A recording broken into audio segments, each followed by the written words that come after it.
Last but not least, we have finally made it to pitching. Welcome into Fantasy Baseball today on Tuesday, December 6th.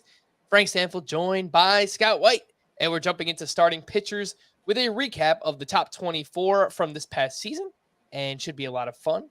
Scotty, as promised, I am wearing a Santa hat. You are wearing a Santa hat. We're all scented out. What's going on, bud? Santa baby. Slip a sable under the tree for me.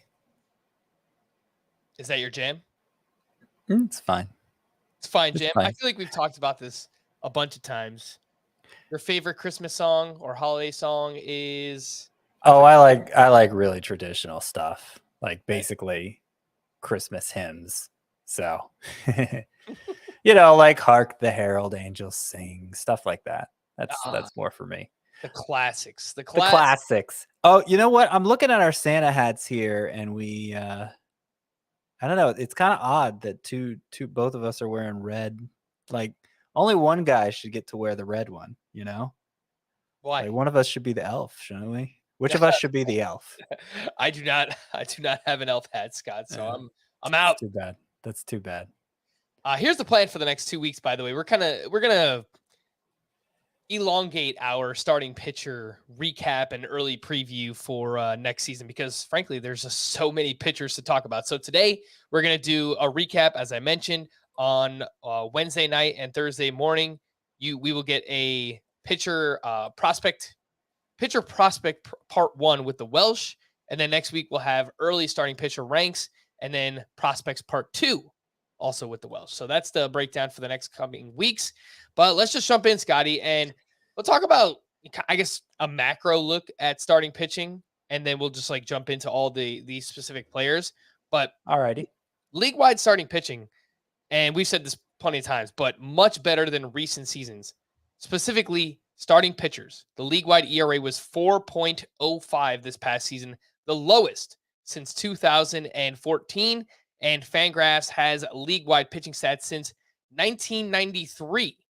A 1.26 whip posted this past season by starting pitchers was the best that we've ever seen since they started tracking it.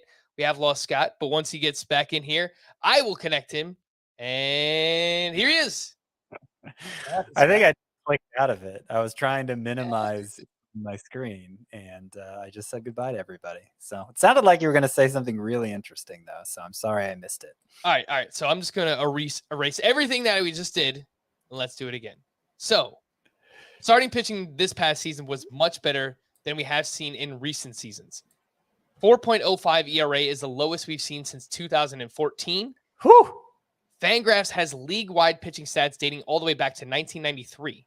1.26 whip among starting pitchers, the best that we have seen since they started tracking it. Wow. So just puts it in perspective how much parity there is, how many viable starting pitchers there were, and how deep this position really was this past season. It's kind of weird because strikeouts were actually down, according to strikeout rate and K per 9, but balls in play were not nearly as dangerous. We know that home run to fly ball ratio was the lowest it's been since 2015. And Scott, again, as a result, better pitching overall. And that's why our early strategy looks like we can at least pass on pitchers in the first 3, maybe 4 rounds, and then really dive into the position because it's much deeper than we've seen in years past. Yeah. I mean, that's how I think we should approach it. I know I've been one of the more vocal people, I feel like, about drafting pitcher early in recent years. I didn't like it. For all my time doing fantasy, which goes back to the 2008 season, I was basically the opposite end of the spectrum. I was like, don't pay for pitching. It's volatile, and there are a lot of redundancies there, and you're more likely to find an emergent option there in the middle rounds or even during the season than among the hitter ranks. And then during the juice ball era, which lasted from 2016 to 2020 or 2021, it definitively ended in 2022. We can say that much. With it going back to home run to fly ball rate, the lowest since 2015, which is the year before the juice ball era. So we'll say 2016 through 2021. We'll call that the juice ball era. And It was a topsy-turvy time in fantasy because pitchers were still volatile. They were still fragile. They were still not safe investments, but they were where you could get the most differentiation. They were that was the position where you could distinguish yourself the most from your peers. And hitters, the hitter ranks were where there were all the redundancies and where, investing early at a position wouldn't necessarily buy you a clear advantage there. So thankfully that era is over and we can get back to a more traditional approach, hitting versus pitching. I think it's going to take some people time to recalibrate. 2016, we're talking about 6 years ago that this started. For a lot of people, that covers their whole time playing fantasy baseball. So it's you can take advantage of them having to recalibrate and maybe not pivoting as quickly. And the other thing is, some people might look at last year and say, okay, well, it was just, we shouldn't undo everything. We shouldn't overturn everything we know about fantasy baseball because of 1 year. It could just be a fluke, but we know what's behind it. We know that there was a deliberate effort to deaden the baseballs. We know that humidors were installed everywhere, and we know what kind of effect a humidified baseball has, or the environment has on a humidified baseball. And the reasons home runs were suppressed totally makes sense. All right. So yeah, there's no reason to think it was just a one-off unless baseball decides to change all those variables again. Which would not surprise me one bit, Scott, because they have changed environments, they have changed baseballs, they have changed a lot year over year, even month over month over the past couple of years. So it's been tough to figure out, but obviously I think we need to move forward with the environment that we just saw. And obviously we just broke that down. So let's get into the recap of specific pitchers. And I've got the top 24 here from this past season. And we're going to go in clusters of 3, kind of like we did for the outfield position, Scott.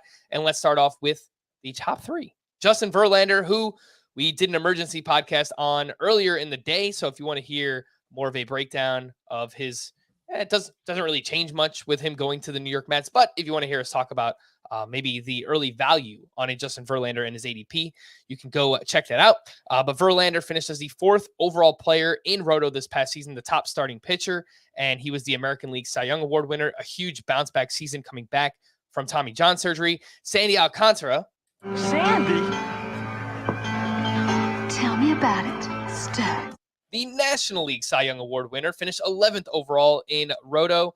Just a ton of volume here. Scott, 228 and 2/3 innings for Sandy Alcantara, by far the most in baseball. The next closest was Aaron Nola with 205 innings. Sandy, much better control, command than we've ever seen before with him. And actually, Alek Manoah, if you eliminate Ohtani because he ranks very highly in Roto because of his offensive production as well, Manoah was the 3rd best starting pitcher in fantasy baseball, 18th overall, 2.24 ERA, a whip just below 1, 25 quality starts. That was tied for 2nd most in baseball. 3 names here, Scott, 3 very different pitchers at 3 very different time periods in their career. Verlander, Sandy, Alek Manoah.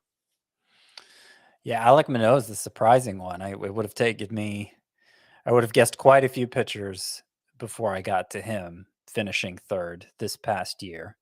And he's the one of these 3 who isn't really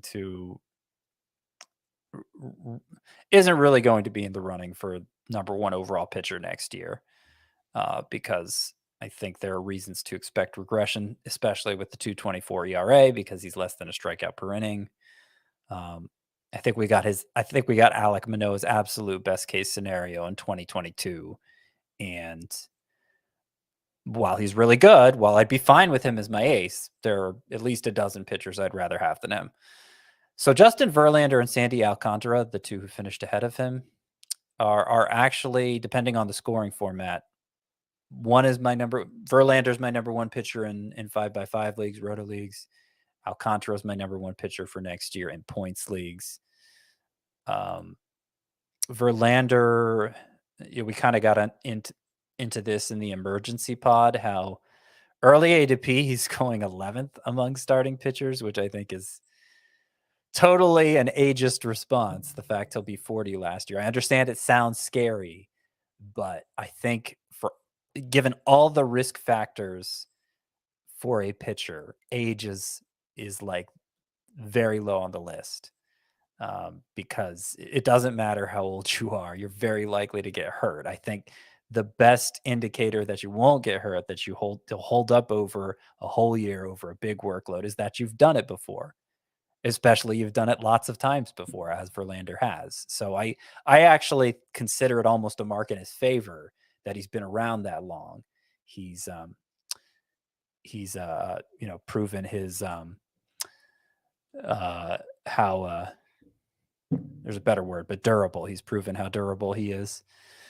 So yeah, I like Verlander number 1 for 5x5 leagues. Alcantara, what really sets him apart, you mentioned it, Frank, is the volume. And not just overall innings. This is an amazing stat for Alcantara in 2022.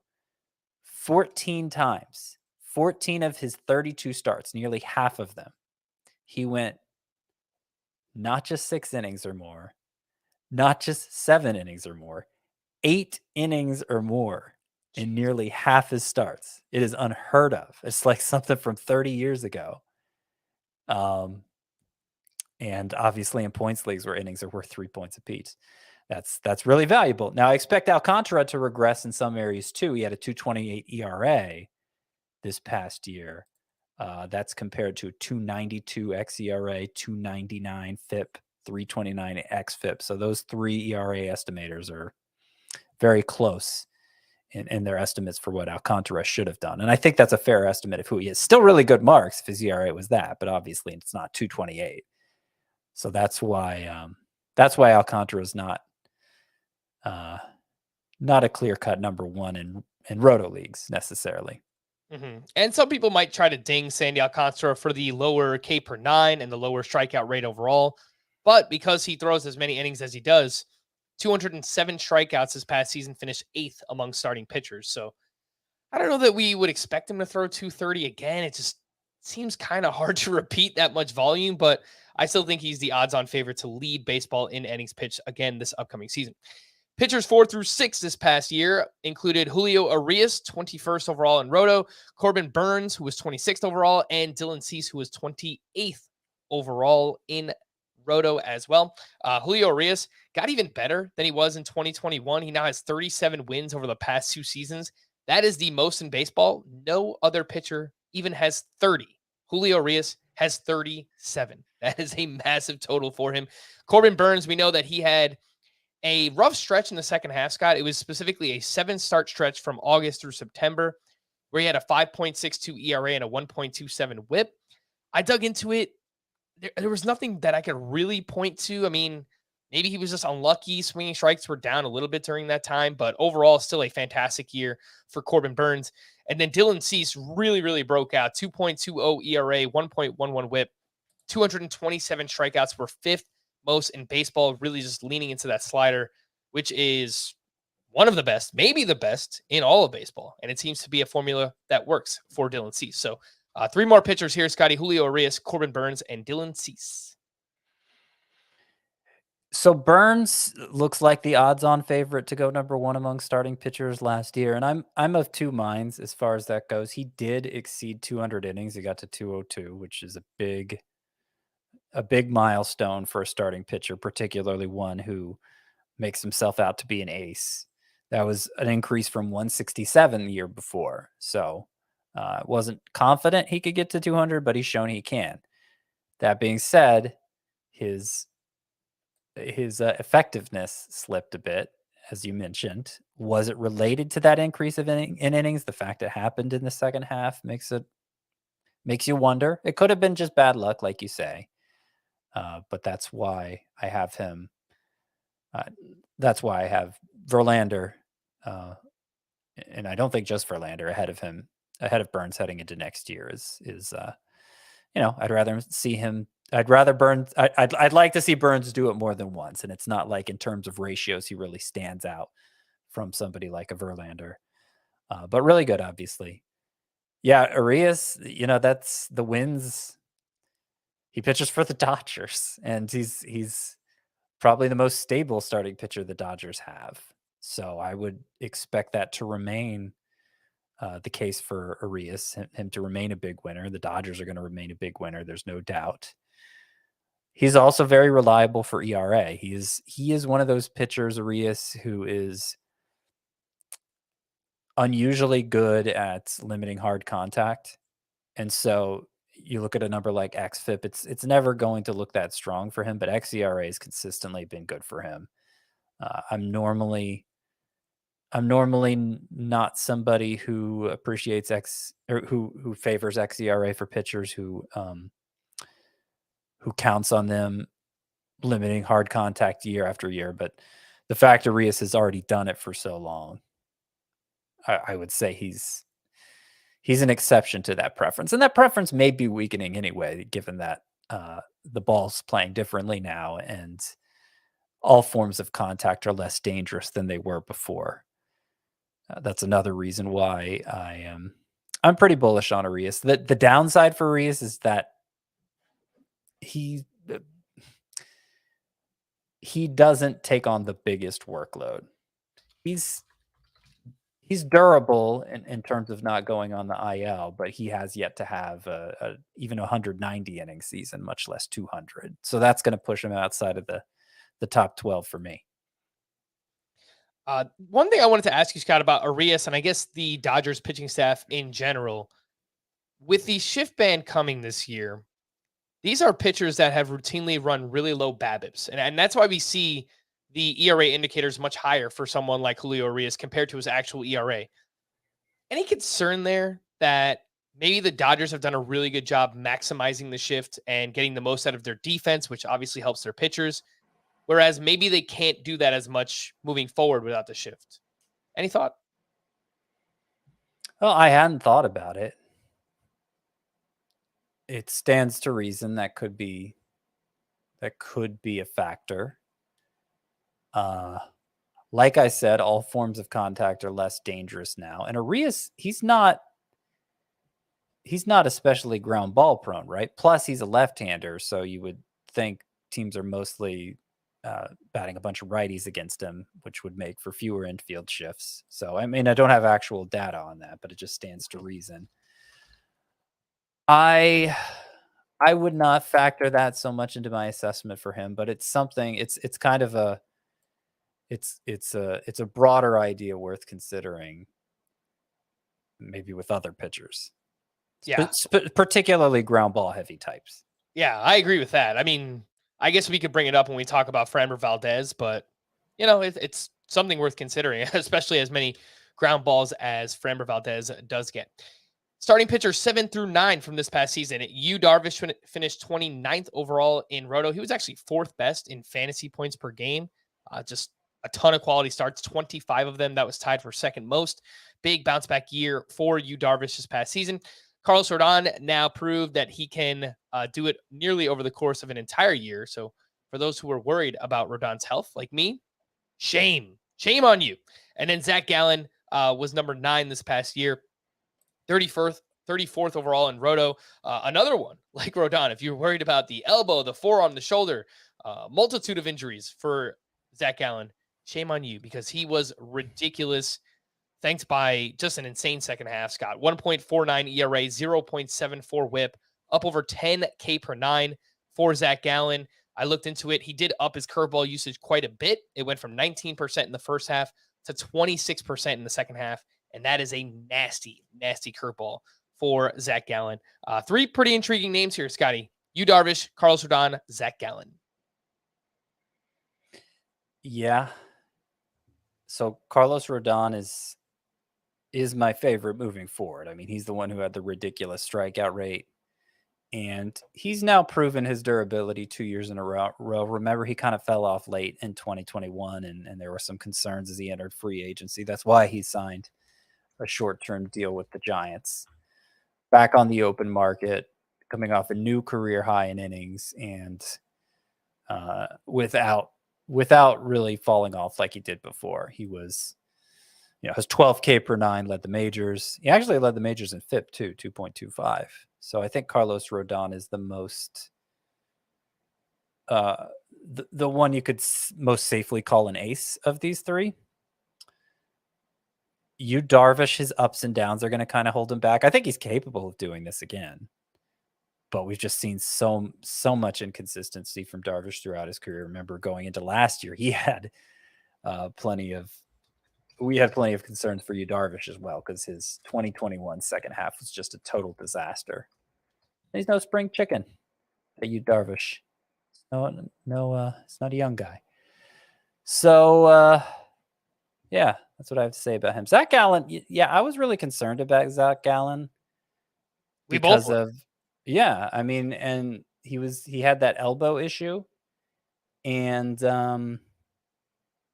where it looked like he had some UCL damage at some point in 2021, and the swinging strike rate fell off over the course of the rest of the season.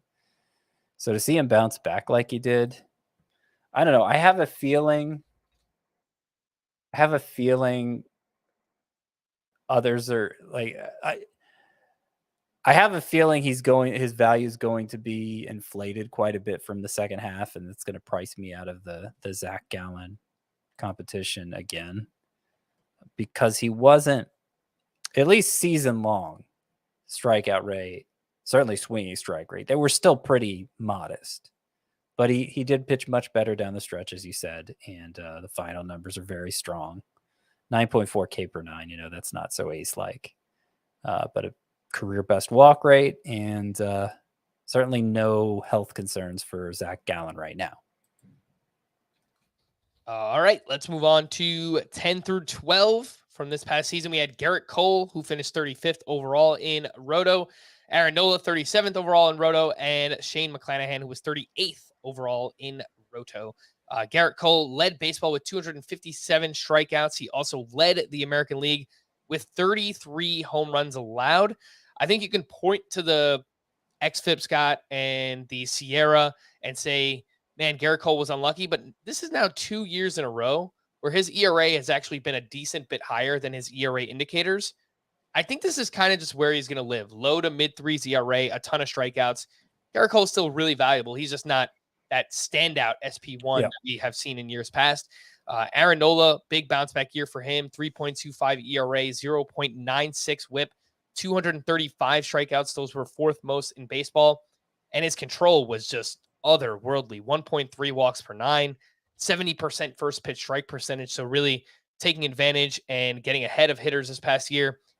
Shane McClanahan's kind of a toughie to figure out, Scott, because everyone knows I loved Shane McClanahan coming into the year, when he was being drafted around pick 100.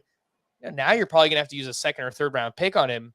He was still really, really good, but he dealt with a shoulder injury last year. And after he returned, his final 4 starts, he had an ERA over 5. His swinging strike rate was below 10%.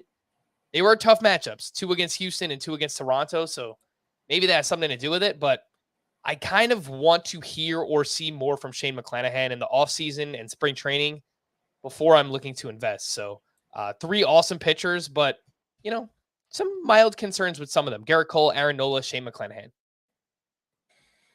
Yeah, I think the most concerning thing for Cole and White, for me, he's not really in the discussion to go number 1 overall next year. I still have him ranked high, but not number 1 overall, is because he is now the clearest ERA liability among that high-end group of starting pitchers. At a time when ERAs are going down, Gerrit Cole's coming off a year with a 3.50 ERA. That's just, that's bad. And the FIP was 3.47. It was right there with it. He remains home run prone, as that's becoming less of a concern for other pitchers. So it's kind of leaving Gerrit Cole behind. Did lead the majors in strikeouts, so there's still a lot to like there. Yankees are going to provide him with lots of run support, you would imagine, and a chance to win a lot of games. But yeah, he is clearly an ERA liability, especially given the amount that you'd have to pay for him, the range that he's going to be drafted in. And I share your concerns for Shane McClanahan. he hasn't taken on that big workload yet. And as the innings piled up this past year, his effectiveness really dropped off. Maybe it was just the shoulder impingement. It was an ill-timed injury and it impacted him. But the fact he suffered that injury as the innings began to pile up, I think is not necessarily cause for relief either with Shane McClanahan. So he'll be ranked very high for me too, higher than he finished 12th among starting pitchers, because he was certainly on pace to finish better than that if he hadn't missed that time toward the end of the year. But the concerns are great enough that, the concerns are great enough for a lot of those high-end guys that I'm probably just going to pass them all over, right? Whether you're talking age for Verlander or ERA for Garrett Cole or durability for Shane McClanahan. Like, there are big enough question marks with that high-end group of starting pitchers that it's just like, there are a lot of really good ones after that because of how much easier pitching has become with all the changes that we talked about. So we talked about that a little bit on the emergency podcast, Scott, but maybe things will change in ADP and the way people are drafting. But right now, you can get someone like Justin Verlander or Zach Wheeler or Max Scherzer in the 4th round of drafts. It seems like, I don't know why Wheeler's being undervalued, but those other two probably because of age, right? So are you still willing to pass on those guys, even if they're going at this cost as like a 4th round pick, something like that? Well, less likely Verlander if I'm ranking him number 1 than a Zach Wheeler, who you mentioned, who would, I don't remember exactly where I have him ranked, but closer to 12th. But here's the thing.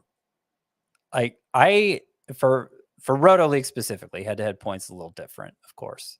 But for Roto Leagues, 5x5 scoring, I wouldn't take any pitcher in round 1 or 2. I don't care who is there with the 24th pick. Like, I'm not taking him. So if I wouldn't even consider any starting pitcher till round 3, it's hard for me to say that in round 4, I'd have to jump at whoever happens to be there, no matter how good he is, because no starting pitchers worth taking till round 3 for me. And I'm saying it's not even a given I take one in round 3. Mm-hmm. I think just based on I think you and I both kind of draft similarly in that we use like a tier-based approach, and it seems like there's a top 7 or 8 starting pitchers that are all within that top tier.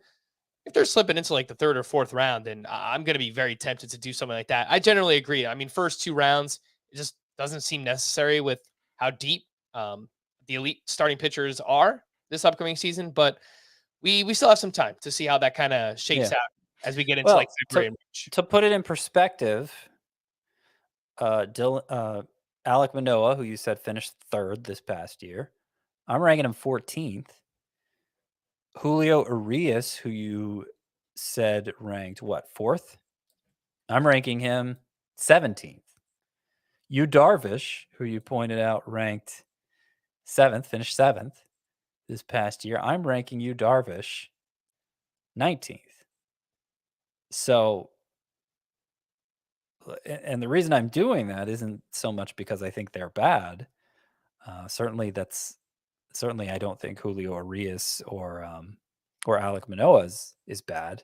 Darvish, gives me a little more pause, but he's probably going to have a good year too. It's just because there are that many other pitchers who can slot in between them and be just as good, if not better. And so that's a really deep class, unlike we're used to seeing in recent years at this position. And there's a really strong middle class at starting pitcher too, which was completely eliminated during the worst of the juice ball years, so that you really had to have a standout starting pitcher, or you might as well have not had a pitcher at all. And as a result of pitching being better and just this overall offensive environment, there are less standout hitters, truly elite standout hitters. Once you get into the 3rd, 4th round, it feels like the hitters that you're getting in those rounds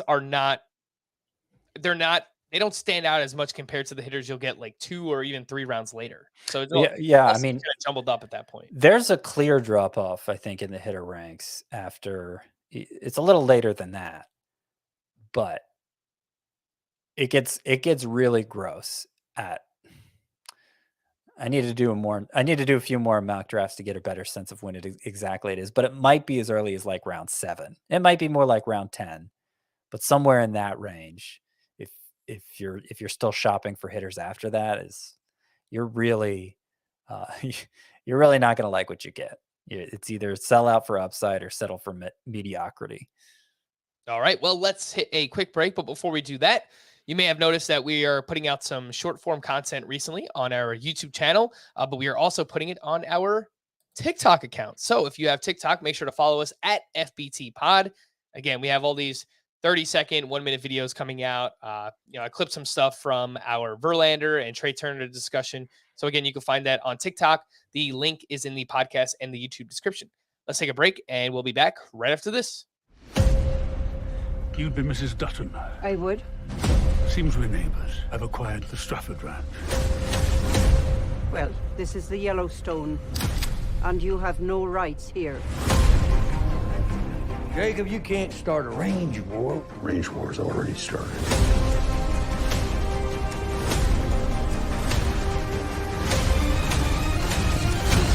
1923, new series streaming December 18th, exclusively on Paramount Plus. Don't stop watching Leo Messi, the man, the myth, the legend, Messi! The GOAT. Utterly explosive! The UEFA Champions League. Stream PSG matches live February on Paramount Plus. All right, before we get back into starting pitcher recap, I do have some news and notes, just some smaller signings, Scott, that we haven't gotten to in the past couple of days. Zach Eflin signed with the Tampa Bay Rays on a 3-year, $40 million deal. And this past year, an ERA just over 4, a 1.12 whip. That's actually pretty good. The underlying numbers look even better for Zach Eflin. We know he has that nasty curveball, 155 batting average against, and a 43.5% whiff rate.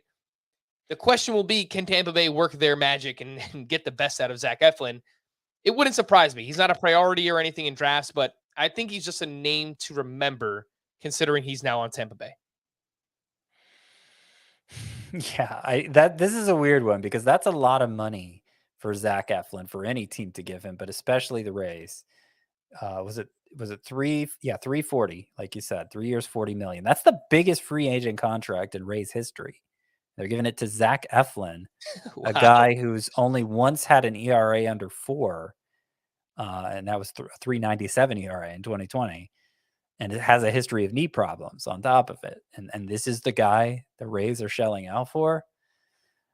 It's interesting. I mean, given that they're the Rays, I'm inclined to think they see something here that the rest of us don't. And I will point out Zach Eflin had a 3.27 xERA this past year, despite having a 4.04 ERA. Started using the curveball more as the year went on, especially in relief, and that seems to be his best pitch. So maybe the Rays are thinking they're going to encourage him to emphasize that even more, and maybe Zach Eflin becomes something pretty special. But I'm not rocketing about my rankings or anything. I'm not making him a huge priority in drafts. He becomes kind of a fringe sleeper for me, I guess, with this news. All right. Well, are you going to rocket Kyle Gibson up your rankings, Scott? Because he signed a 1-year deal with the Baltimore Orioles. And this past season through August, he was actually kind of serviceable as a streamer, tied 4.08 ERA, 1.20 whip. Final 6 starts, 9.73 ERA, 1.99 whip for Kyle Gibson. Honestly, Scott, the biggest takeaway I have for this is that it might take away a starting job from somebody more interesting for the Baltimore Orioles, since they have, obviously this isn't going to stop Grayson Rodriguez from getting the call whenever they want him to, but does this allow them to keep DL Hall in the bullpen, or even someone like Kyle Bradish, who flashed a little bit towards the end of the season? Those are the biggest takeaways for me on this. Yeah, probably not. I mean, first of all, I would say nobody's that interesting other than Grayson Rodriguez. So it's hard to get that stressed about it in fantasy. I mean, Kyle Gibson, who is not that interesting himself, might be more interesting than Kyle Bradish. But they could kick out Tyler Wells, Austin Voth. Like they have other pitchers they can shed before they get to the more interesting ones. All right. Carlos Estevez signed with the Angels, a reliever who comes over from the Rockies. He does have some closing experience, so perhaps he can work his way into the mix. I don't think that they have a dedicated closer. I mean, Jimmy Herget was closing down the stretch for them, and he was okay, but perhaps this is some kind of open competition, but just a name to remember in deeper Roto leagues, Carlos Estevez. Other tidbits. Did you see the terms of that deal? 2 years, $13.5 million for Carlos Estevez. Like, the relief pitcher market is crazy. Pointed it out a few times, but why is that guy getting $7 million a year? What? I haven't looked into his home road splits, but maybe he's performed well outside of Colorado in his career. That's the only thing I can think of. The RP market's crazy. It is. And I saw Liam Hendricks is being shopped, or that there's interest from teams in Liam Hendricks, and maybe it's because his contract looks pretty good now, relatively speaking.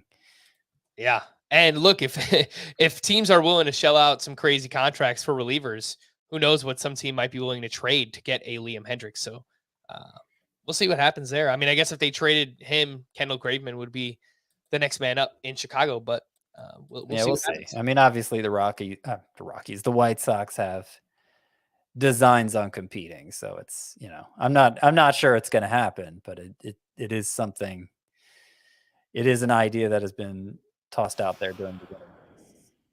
Other tidbits worth mentioning here: Mookie Betts could play more second base in 2023, according to manager Dave Roberts.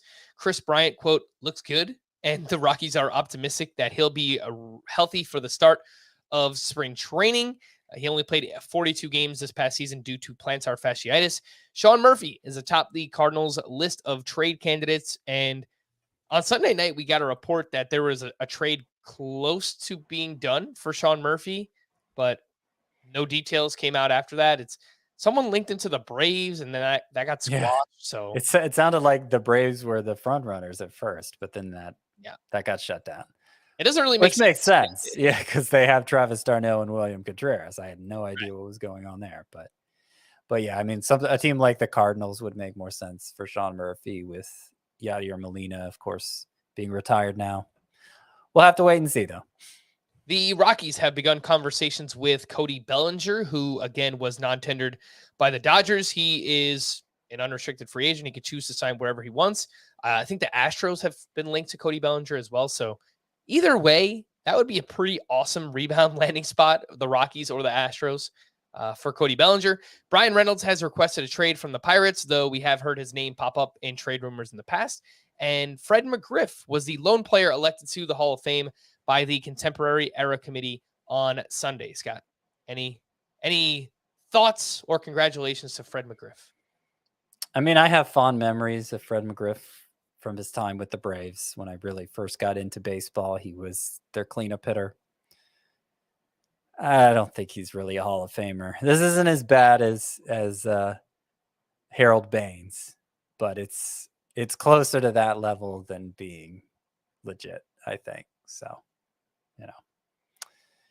and I thought certain other players who the Veterans Committee, or whatever they're calling it now, could have voted in, who were on the ballot for them, made a whole lot more sense to be elected in the Hall of Fame. So it's just kind of hard to take seriously after a while. Yeah, I'll tell you what, it's not looking too good for Barry Bonds and some of those other PED users from the 90s. Well, and yeah, I mean, Kurt Schilling has his own baggage, but he on performance is an obvious Hall of Famer too. And I don't think he has PED suspicions, right? No. It's yeah. He's basically got everything but PED accusations going on with Kurt Schilling. Let's get back into starting pitchers, and we're going to go from 13 through 24, and now 13 through 15 specifically. You've got Max Fried in this mix, then followed up by Framber Valdez and Kyle Wright. So two of your Atlanta Braves in this mix here, Scotty. Max Fried, kind of a Sandy Alcantara light. Awesome ratios, just does not provide the same level of volume as somebody like Sandy Alcantara does. Framber Valdez set the single season record with 25 straight quality starts this past season. His velocity did take a jump, and and also he added a new cutter that he used 10% of the time, which was a really good pitch for him. So now he's got that demon sinker, nasty curveball, and a cutter that he can mix in as a third pitch, which definitely helps. And then Kyle Wright, speaking of a new pitch, curveball that he threw this year, 34% of the time. He's had it in the past, but it sounded like he reshaped the pitch and he leaned all the way into it. It was his most used pitch, Scott, and it was a breakout season for the former first-round pick in Kyle Wright. So 3, younger-ish starting pitchers here who really kind of took that next step. Max Fried, Framber Valdez, and Kyle Wright.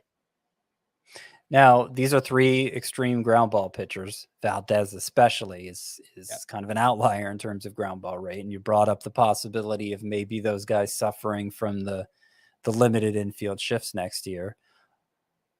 Of the 3, if we're just talking about that variable specifically, I think Kyle Wright would be the most worrisome since he throws right-handed. And you would expect the quote unquote shift band to help left-handed hitters more. And obviously there aren't going to be as many of those in the lineup against a left-handed pitcher like Fried or Valdez.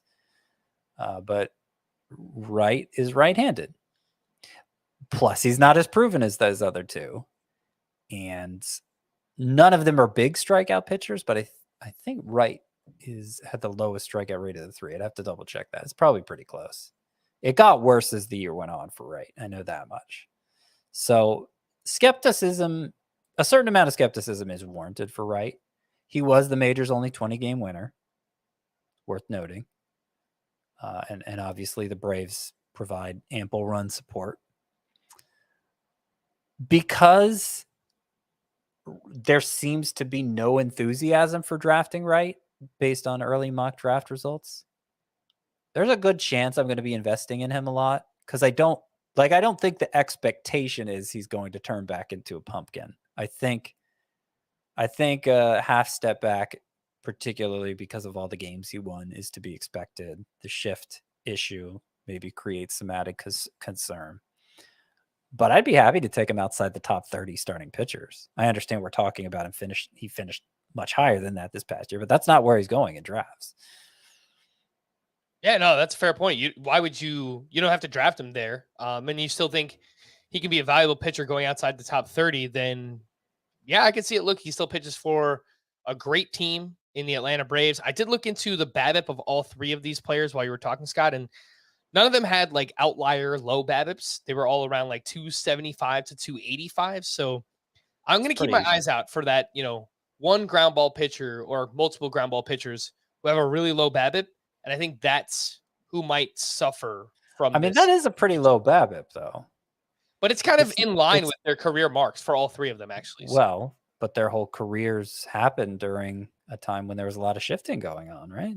True. Yeah. No, that's a fair point. So, I don't know. I got to do a little bit more research into this and maybe talk to someone smarter than I am to see if there might actually be anything here with the shift ban and BABIP increase moving forward. But yeah, I'll do some research and I'll let you know what I find.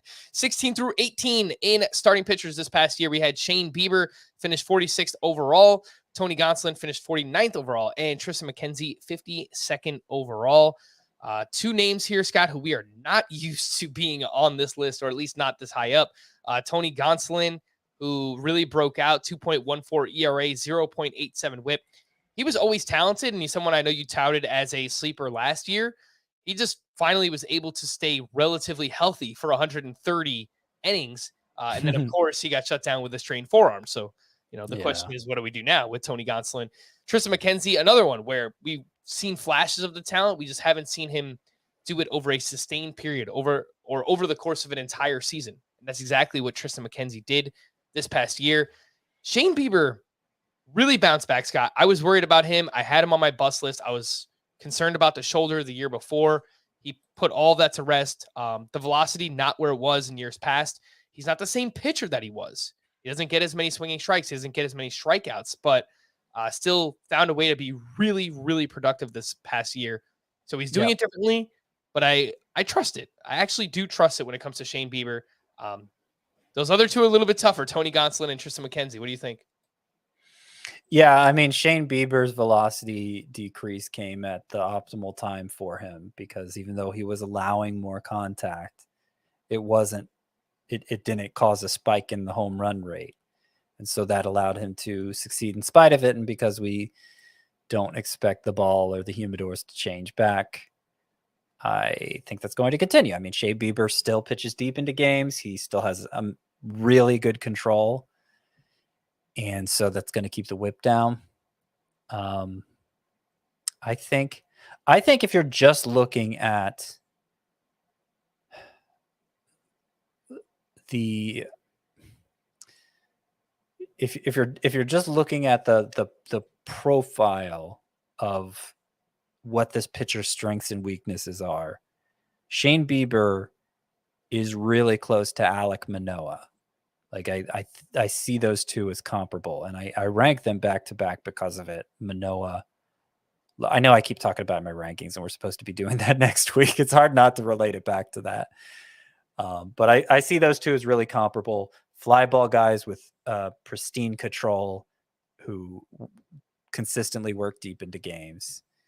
I think both are probably more likely to have a low 3 ERA than the 288 mark Shane Bieber finished with, the 220-ish mark that Alek Manoah finished with.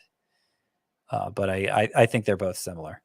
And I'll talk about Tristan McKenzie in relation to somebody in the next group. All right, well, let's move on to that next group, 19 through 21.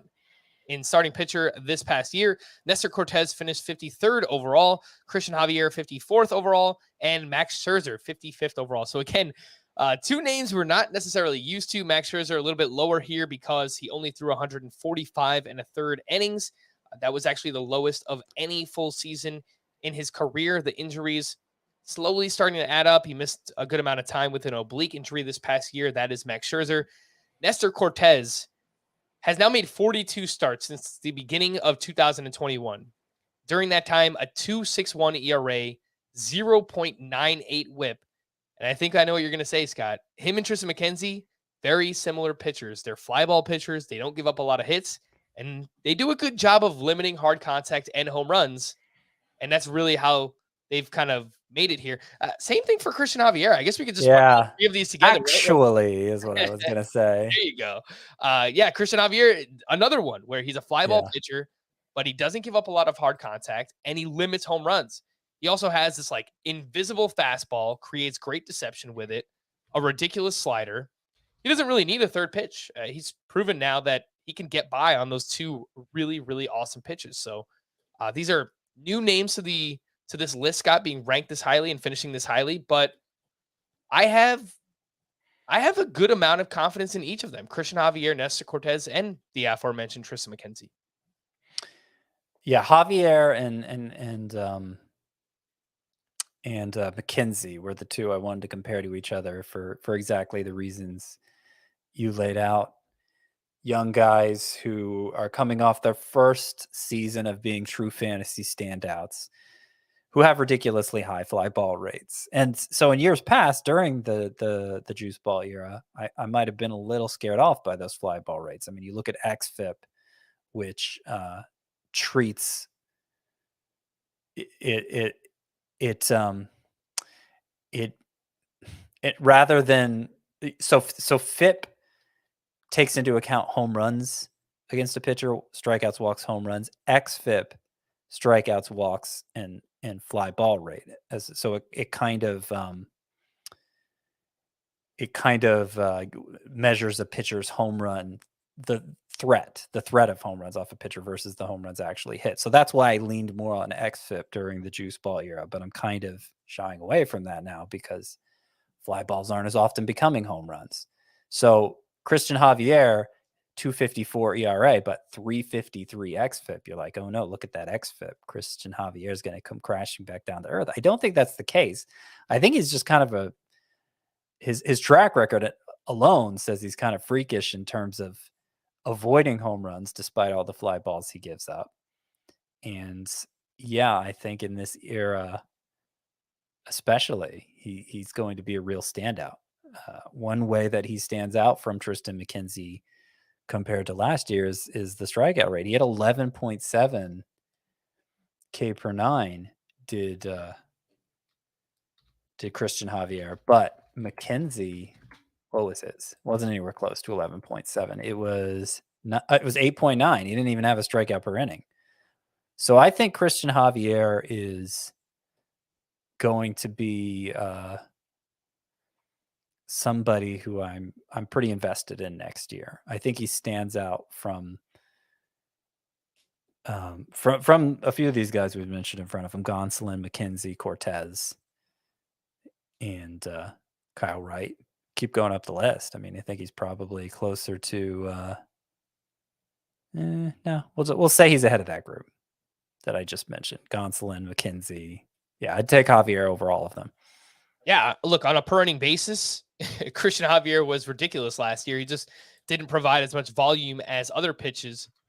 But now that Verlander signed with the Mets, we know that he's not going back to Houston. You know, Christian Javier, this could be his first full year as a starter where they just kind of leave him in that role. You don't have to worry about it. And maybe he can get up to like 170, 180 innings this upcoming season. Max Scherzer, just kind of quickly touched on him, Scott. How concerned are you about these injuries kind of piling up here? 145 and a third innings. Again, his lowest of any full season of his career, pushing closer to 40 years old. Your thoughts? So, spoiler alert for next week as well. I rank Scherzer second, at least in 5x5 leagues. I already mentioned he'd be behind Alcantara also in points leagues, but yeah, not really. None of the injuries he's had in recent years have anything to do with his arm, and we haven't seen the skill level diminish at all. Now, is it possible that all these aches and pains go along with his age, and that we're not really going to see them stop? It's possible, but among all the worries we have for starting pitchers, non-arm injuries still seem relatively low on the list to me. I mean, what pitcher do you not worry about getting injured? Yeah. I think Scherzer's recent battles with injuries, especially given the classification of the injuries, is just not something worth worrying about that much. All right, let's wrap up here. 22 through 24 starts with Tyler Anderson, who was 58th overall in Roto. Spencer Strider was 65th, and Brandon Woodruff was 70th this past season, mostly because he did miss some time and he was limited to 153 and a third innings, but he was still really, really good on a per inning basis when he pitched. Again, this is Brandon Woodruff, career high 14% swinging strike rate for him. The other two, we know Tyler Anderson signed a 3-year deal with the Angels. We're hoping that he can continue on with what he learned from the Dodgers this past season, leaning into that changeup, which was a truly elite pitch this year, and getting the best outcome we've ever seen from Tyler Anderson before. Spencer Strider, Scott, I mean, man, you want to talk about breakout this year? 200 strikeouts in exactly 130 innings. The quickest to ever do it in all of Major League history. Actually beat out Randy Johnson by like 2/3 of an inning. Just ridiculous season for Spencer Strider. 13.8 K per nine. That was highest among pitchers with at least 130 innings. He's a lot like Dylan Cease. He's got the slider. He's got the fastball, some control problems, but potentially better than Dylan Cease. So 3 very different names here: Tyler Anderson, Spencer Strider, Brandon Woodruff. Yeah. So Strider and Woodruff are a lot better than Tyler Anderson, despite the way they finished this past year. I mean, Woodruff has actually had some trouble staying healthy, though it's not the ways you normally think of for a starting pitcher. I guess I don't know that none of them have been arm injuries like in the case of Scherzer the past couple of years, but it hasn't been traditional elbow shoulder stuff that's kept Woodruff sidelined. So is it something to hold against him, really? I mean, he has yet to reach 180 innings in a season. Was at 153 and a third this past year. If we're talking about performance, I mean, it doesn't get much more consistent than Woodruff. It's definitely been ace-like the last 3 seasons. And I'd be fine taking him as my ace. But yeah, he's had trouble lasting a full season. I think we've seen that from him. And Strider's really the big ticket item. I mean, early ADP, he's going ahead of what I consider the number one pitcher, Justin Verlander. So you're not going to be able to slip Strider by anybody, I think it's fair to say. And that's disappointing because I love Spencer Strider. And I'd like to be able to draft a lot of him. I think he's going to be drafted for his very best case scenario. And a guy whose career high in innings is at the 131 2/3 he threw this past year. I can't treat him like a top 10 pitcher. I can't. I don't care how good I think he is. He just, you have to be like, availability is the most important quality a pitcher can have. Resilience. That was the word I was looking for before with Verlander. You need to be resilient, and you have to prove resilience at pitcher for me. I can't just presume it for you, especially a guy like Strider who throws as hard as he does and who was injured toward the end of last season. So that's why he's going to be hard to invest in, as good as I think he is. By the way, he's changing his number to 99 next season. Excuse me. That is an Aaron Judge only thing. No. Yeah. Spencer Strider's doing it. Well, screw you, Spencer Strider. Might have to order a little jersey. I'm kind of like 99, I'm kind of over it. The uniform number meant to get attention, like, look at me, I'm wearing 99. How many guys have done that before? Not many. Like, can't you just pick a more traditional number? He seems like an attention-y type guy too. I mean, he's got He does. the mustache going on. I can forgive Spencer Strider for most things, but I'm just like saying, as a trend, this showy uniform number trend, I think it's worn out its welcome overall. Yeah, I mean, I could see that. I didn't really think that way. I don't know. I guess because I'm so tied to like Aaron Judge wearing 99, it just kind of makes sense. Like, he's such a big dude, and I don't know, just seeing 99 on his back, it's just. He doesn't seem like a look at me kind of guy either. No, not really. So, yeah. Like, I think of Turk Wendell, he wore 99. You don't even know who Turk Wendell is, but can't tell you much about that guy. Manny Ramirez wore 99 when he was with the Dodgers, right? Right. Yeah. Little Manny Wood action. Yeah. It's kind of attention seeking. Manny Ramirez for sure. I would definitely put him in that category.